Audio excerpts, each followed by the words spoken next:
Hello friends, আজকে আমি তোমাদের সঙ্গে শেয়ার করবো যে আমাদের বাড়িতে কী কী সবজি আর ফল গাছ তোমরা দেখো।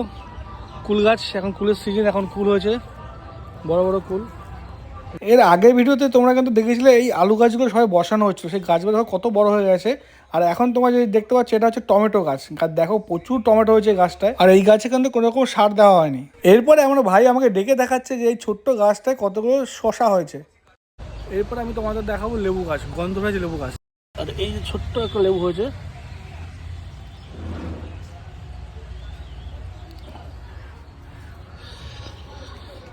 আর আরেকটা জিনিস তোমাদের দেখাচ্ছি, দেখো কাঁঠাল। আর এই গাছটা একবার দেখো, এই গাছটা কিন্তু এখান থেকে কিছু নেই। এর পাশে যে বড় গাছটা রয়েছে, কাঁঠাল গাছটা, এটার নিচটা দেখো, গোড়াটা আছে যে পাশ দিয়ে এইটা বেরিয়েছে, কিন্তু এই মরা গাছটা এখানে ছোট্ট কাঁঠাল হয়েছে। ভিডিওটি ভালো লাগলে কিন্তু একটা লাইক করে দিও।